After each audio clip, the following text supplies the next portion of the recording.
Margin calls, baby. Yes, that is what is coming if you are short in Tesla. I'm so sorry that you have made an unwise decision. But here over the next couple of days, I will explain exactly what I think is going to happen for Tesla stock. I will discuss what happened today and everything else you need to know. Any and all economic data or events that will be taking place, we will share it all with you in this video. So do me a quick favor and hit that like button. If you appreciate someone sticking their neck out on the line, that will share with you some opinions that you don't hear everywhere else, because the risk of being wrong is, well, too much for people to bear. But here on this channel, I don't give a flying F if I am wrong. I share what I think and I back up data to support it. And if I'm wrong, well, hey, that's how markets are sometimes. Unforeseen things happen every day that I cannot account for sitting here. But sometimes, just sometimes, as of the last really couple of weeks, we've been correct here on this channel. And I think we can kind of game out what the next couple of weeks are going to look like as well for Tesla stock. So, ladies and gentlemen, first things first. Okay, I've been bullish on Tesla into year end. There's really many different reasons for this. Long story short, Tesla, well, people have been underweight Tesla for a long time, and now they're starting to realize, oh wait, next year, 2025 is going to be about AI still. AI is not going away, and who is actually developing the most high value AI software? And is actually, you know, applying that right now. It's Tesla. Full self-driving and robotaxis is going to be massive. You have Elon that guided for 20 to 30% delivery growth next year. You have cheaper, lower priced Teslas coming out. The Tesla Semi looks to finally be starting some production next year. You have Trump and Elon that are buddies, and deregulation and favorable potentially policies for Tesla. There's so many reasons why people are now growing bullish on Tesla stock. And I think much of that has accounted for the move that we have seen thus far. Now, obviously, if we get upside surprises to these things, Tesla stock's going to do really well in 2025. And I think that's ultimately going to happen. I think all of what I said is going to come true. But I do think we're potentially going to see a faster rollout of robotaxis. And that is the big upside surprise next year. Like, instead of just California and Texas, we could get California, Texas, Nevada, Arizona, potentially Florida, and New York. That could be up to 6 states next year that could actually launch a robotaxi network. Now, the other big upshot for next year for Tesla is, if inflation comes down more than expected and the Fed is able to cut rates more than expected, as long as the economy does okay, it doesn't have to do 3% GDP, but as long as it does like 1.5% GDP in that kind of scenario, we're golden. Okay, if all of those things happen, that's where Tesla reaches what I think $900+ per share by the end of next year. And there's a lot of different reasons why I've talked about here on this channel that is actually not too unobtainable. That would be about a $2.8 trillion market cap if rates come down and Tesla is seen as really this AI grower. Then, I mean, is $2.8 trillion market cap too much to ask for, especially if all of Tesla's other areas of their business are accelerating? They're on fire, if you will. Tesla's coming in with good profitability, as I expect next year. I don't think so, because Robotaxi and eventually Optimus have so much growth that it's like, if you're investing in Tesla for a 2-month time frame, yeah, sure, maybe at $2.8 trillion market cap, that's ridiculous. If you're investing in Tesla for a 3 to 5 year outlook, which is most people on Wall Street's outlook, maybe 2.5 to $2.8 trillion market cap is not that unreasonable. Because what is, Robotaxi going to look like 5 years from now? It's going to be global. It's going to be in China. It's going to be in Europe. It's going to be in the US. It's going to likely dominate the ride-hailing global network. Okay, is $2.8 trillion too much to ask for with that setup? I don't think so. Now, that's the longer term thesis on Tesla. Let me tell you why I think the next couple of days are also going to be very bullish for Tesla stock. So when I say by the end of this year, like the end of 2024, I'm very bullish on this period. It's really just the next couple of days. You have today, which was Thursday. You have Friday, which is tomorrow.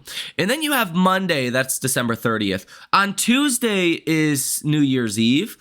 Markets will close at 2 p.m. Eastern Standard Time. So it's pretty much kind of like a half day. And then markets will be closed on Wednesday. So you really have Friday, Monday, and a half day on Tuesday. Really like 2.5 trading days left, in which I think this is going to be a very bullish next 2.5 days. First and foremost, as I have explained many times here on this channel, there is a massive short position in Tesla. I believe Tesla is the most shorted stock on our markets. I will double check that in just a moment.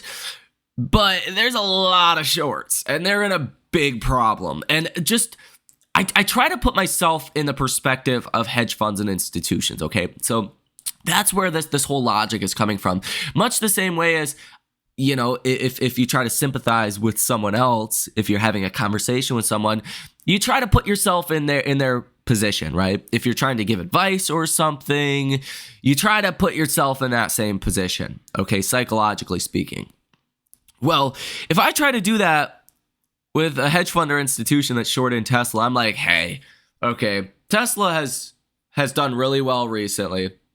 There's a chance it comes down, consolidates a bit, but 2025 is likely going to be a great year for Tesla as long as consensus actually happens in markets, like consensus being soft landing, Fed cuts rates maybe once or twice next year. Nothing dramatically breaks. 15% earnings growth next year for the S&P. In that kind of scenario, the launch of robotaxi, newer, lower-priced Teslas, a new Megapack factory, right?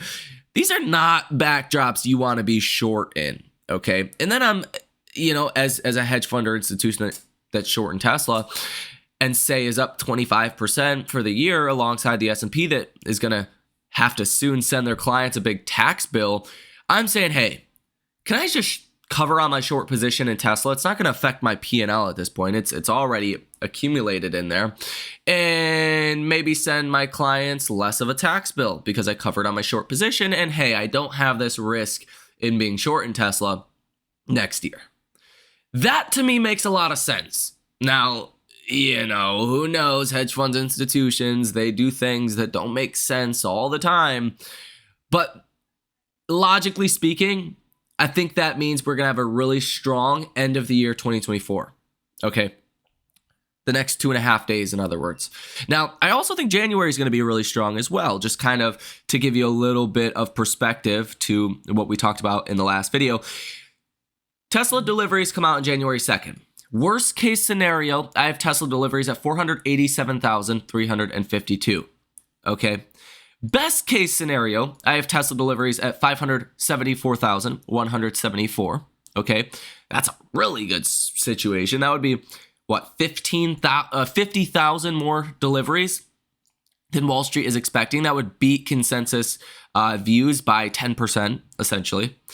A base case scenario for Tesla deliveries at 534, almost 535,000 deliveries, which would be about 15,000 more than Wall Street is 20,000 more or so than Wall Street is currently expecting. Okay.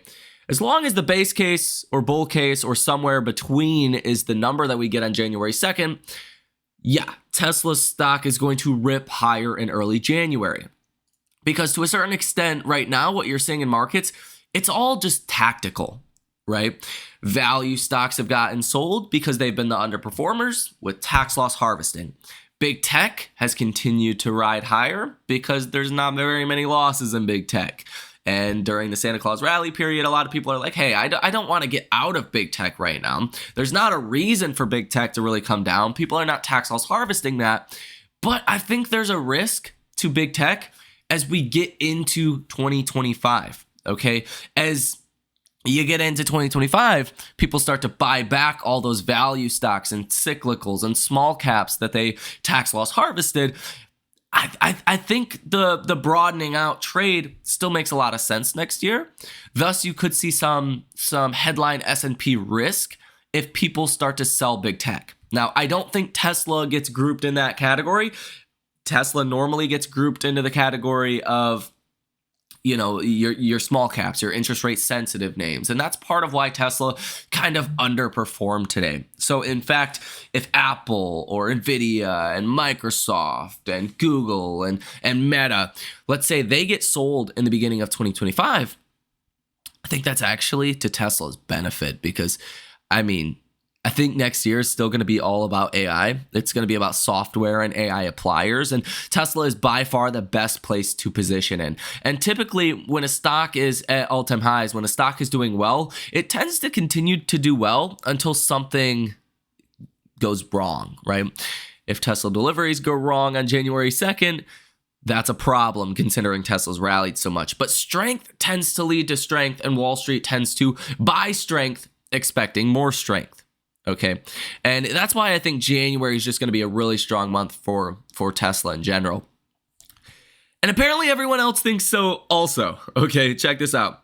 You have some very bullish trades specifically coming in. This trade for next week is a January 3rd, 2025, 467.50 call worth $186,000. This one is a January 24th, 2025, $580 call worth $127,000. And there's a lot of very bullish trades coming in for January and February or so. But look at the total dollar amount today. It's huge. It's massive. You have 165 different trades from hedge funds and institutions, totaling $434 million. Get this, with a positive order value of 95%. So of this $434 million worth of option activity, 95% of it is positive. That is either selling puts or buying calls. Only 5% of it is negative, which would be buying puts or selling calls. Hedge funds and institutions are sending you a pretty clear sign that they are bullish in Tesla. Now, also, as I mentioned in the last video, you've recently hit a new high for the short position in Tesla.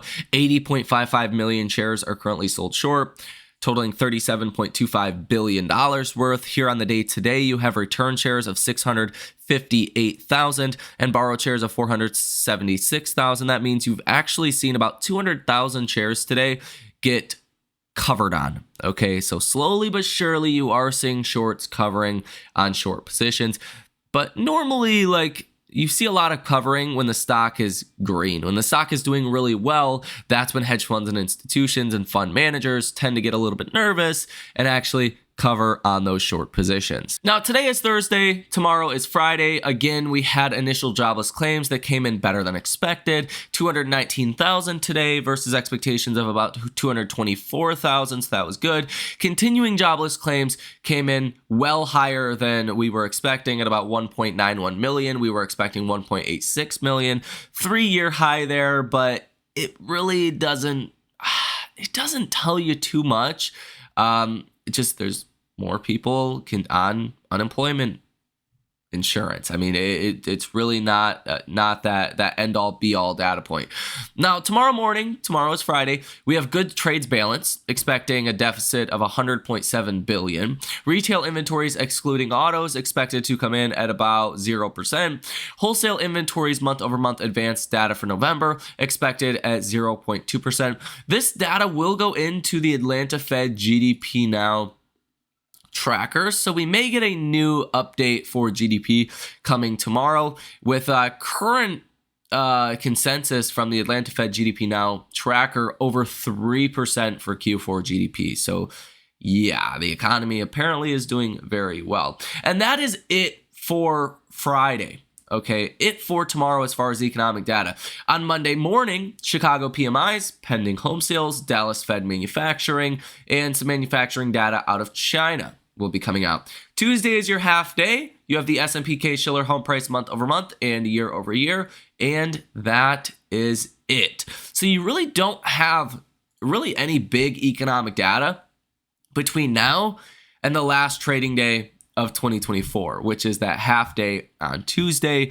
And as long as nothing dramatic happens somewhere or we get some really bad news for Tesla, I think Tesla could go dramatically higher. From a tactical standpoint, you could see Tesla well into the 500s. Again, Tesla delivery numbers will come out for Q4 Thursday of next week. That is on January 2nd. And I think that's going to really fuel another leg of this rally for Tesla, as long as, again, things are not an utter disaster. And judging off of Google Trends data, it doesn't look like we are in for a disaster. Now, I think there is some headline risk, again, for the S&P. If Apple and Nvidia and Microsoft and Google and Amazon get sold and investors really play for the broadening out of our markets. In theory, you could see those big tech stocks fall, the rest of the markets rally, including Tesla, and you would still have some headline risk on the S&P. Like, you could still see the S&P fall in that kind of environment. But again, nothing has really changed as far as kind of the fear sentiment, the negative sentiment in our markets.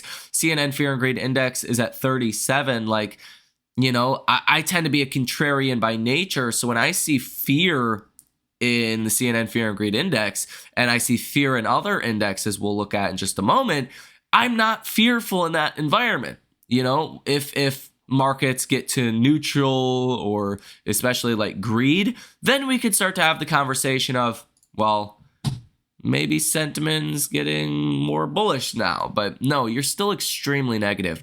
Percent of stocks trading above their 50-day moving average is in the 30-ish% range, about 36%. Whenever you've gotten this low before, it's been a great buying opportunity. I don't think this time is any different, you know, from that standpoint. Like, unless inflation really skyrockets here, unless the economy just utterly collapses, or the Fed talks about raising rates or something, then you want to buy markets when only 30-ish% of stocks are above their 50-day moving average. Like, when a majority of the markets are in a downtrend, typically you want to be a buyer of that if you are in a bull market. And the bearish, the AI Investor Sentiment Survey shows the lowest level of bullish investors in well over a month. You have to go back to November to see a number lower than 37.8%. And the historical average for bears is 31%. You're at 34.1%. So, you know, I think this is just a very good setup for Tesla specifically. I also think this is a good setup for like the RSP, the equal weight S&P. I think the equal weight S&P is going to do really well here over the next couple of weeks. You could see some pressure though in the RSP into year end. This is value, cyclicals, even small caps for that matter. Because of the weakness you have seen this year in some of those names, some of the tax loss harvesting could really ramp up in the last couple of days of 2024. But I think you see a sharp reversal of that once you get into 2025. I think people start to buy back those stocks because they are trading at such a large discount to the broader S&P or to the broader markets. And let's face it, small caps and value and cyclicals as a kind of category is expected to grow earnings faster than big tech.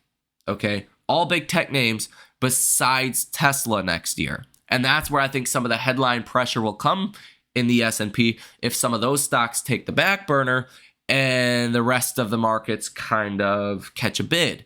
Besides Tesla, again, Tesla is expected to grow earnings like 40% next year, okay, closer to 40% next year. That's faster, way faster than small caps, than value, than other big tech names. And I think that's the kind of baseline view of why Tesla will likely do well here. And I mean, if things do go well for markets into January, and if I'm right and you see a bit of a little short squeeze into year-end 2025, you could easily, year-end 2024, you could easily be over 500 by Tuesday's close of trading. Okay, that's the last day of 2024. And even in January, you could extend into the 600s. Right? If things go well, if I am correct, and you see more positioning into Tesla, 2025 is going to be a good year for Tesla. And, you know, I think a lot of people are going to be getting ready for that, positioning for that. from a hedge fund institutional standpoint. And I don't even think we've seen like FOMO or exuberance in Tesla yet. Like once if we get to that level, then that's definitely going to be a warning sign, but we have not gotten there yet. Again, note kind of the rise and consolidation. We had an 8% down day on December 18th. And then the next day you fell 1%. The day after that you fell 3.5%. You kind of recovered on December 23rd. December 24th, you were up 7%, and now we're here. Okay?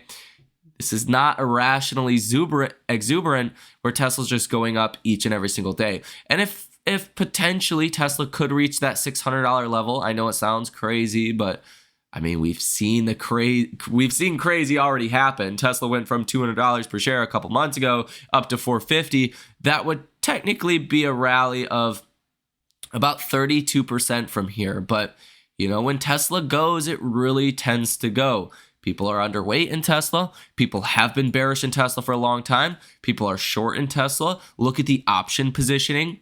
$500 billion worth of options today bought in Tesla, 95% of which was positive. I mean, if you start to get that upside momentum again, which I think you will, you could really start to run away here for Tesla stock. I also think once we get into 2025, then people are going to pay more attention to or give more credit to the expected robotaxi launch. Some people are, kind of Joe Schmo on the robotaxi launch. Like, is it going to happen? Is it going to be the beginning of the year? Is it going to be the end of the year? Is it actually going to be a 2026 thing?